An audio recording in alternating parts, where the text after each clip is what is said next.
Koliko cajta že zdaj skupaj, tako? Ja. Mesec pa pol? En mesec. In kaj mislite za prihodnost naprej?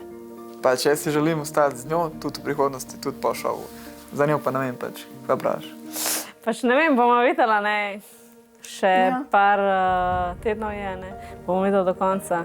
Mogoče se zadnji dan skregam in kaj bo pol. Ne vem, bomo videla.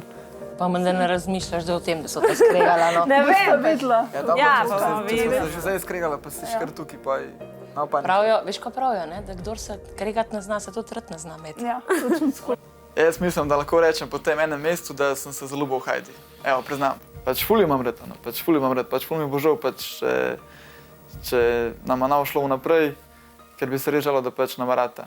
A veš naprej, koliko te masiram, koliko te čoham, koliko ji umimam, še laseji umimam, kitke delam, to veš naprej. Mislim, halo? Ali pa, ko se zbudim zjutraj, Veš, vedno a me že zdaj ne čoha. 14 dni, jaz to malo zamenjam. Imam samo eno nogo nastavljeno, da mi obe Ja, saj pravim, pa bo videla, ker me ne več, pač, kaj je imela, no, ampak gled. To je glih tako, veš, kot da bi na loto zadela. Ker to ne dobiš danes, tega ni, ne. Tega ni. Meni bi bilo že naroden, ne, dejansko, da nekoga skozi, veš, pa skozi. On pa to dela tako spontano, dejansko, da ji res da vedeti, ne. Mislim, halo, rad te imam, všeč si mi, rad bi bil s tabo, dej vstan tle.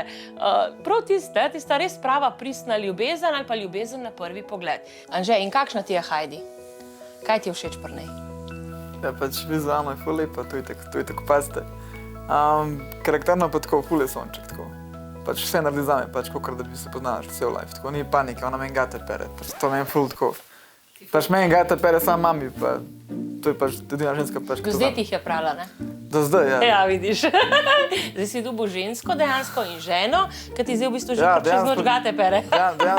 Dejansko znam 7 mesec, pa mi že pere gate, pa lika, pa kuha, pač. Ja. Kaj ti pa ni všeč pri njej? Če je kakšna Ja, stvar v bistvu. Ta stvar, pač, da pač ne Hiter. popusti, ja. Aha.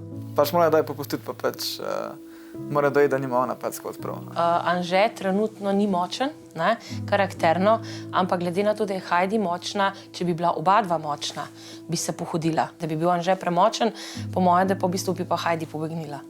Tako da je po moje, da se bo ona dovolila pri njemu biti diva. Kakšni so bili kaj prej, njeni bivši fanti, tako. A bila isto do njih temperamentna, tako kot do mene, a pa kaj Bom boš? tako rekla, tisti, ki smo bili mi dejansko s temi fanti skupaj, mogoče, da smo se videli koliko ne 3-krat, 4-krat. Ampak vem pa, da se je pa slabo končalo, no to pa vem. In to je v bistvu na njej pustilo ful velike posledice. Tako da tukaj je pač ona ratala zaščitniška in je naredila dejansko tisti zid, ne. Ko v bistvu je postala ranljiva, Ja, pol je ker... to tako. Ne zaupamo še. Zaupala bom, ne vem, res ne moram reči. Jutri bom nekome zaupala, pač to, kar je naredil, pač naredil je. Pač gremo naprej, pač ko bo dobil to zaupanje, pač dobil bo. A so te ful prizadeli. Ja, lej. Tako kot zdaj ti bom samo prispodobo dala. Tako kot je tebi hudo za očetom, ne, poznaš občutek. Ona je, rečemo, imela pa 2 fanta oziroma pač primere z njima in pozna to zgodbo, kako je biti razočaran, kako je biti, da te fant pusti, da ne govorimo o vseh Pa ostalih se jaz to stvarih, tudi ne. vem, ona pač. Ona tega partnerskega odnosa še boji, ker je čisto nasprotje od tistega, kar je ona imela. Sam greš pač naprej, ano, pač. To pustiš za sabo in pač greš naprej in si poiščeš eno osebo. Zidove In spustiš si poiščeš greš. eno osebo, ki te ima rada, pa ki te ceni, no. To je tako. Ja, sam težko zaupaš, pol. Ja, ne se glih tle, kako lepo povedal. Greš naprej, enostavno pa najdeš človeka, Sam ki dobro, te to ima rad. ne moreš čez noč. Ona je zelo ranljiva, zelo je bila ranjena, zelo je bila njena duša poškodovana in ona je nezaupljiva. In zdaj je mogoče prenahiter dobila preveč nežnosti, preveč pozornosti in ona tega ni navajena.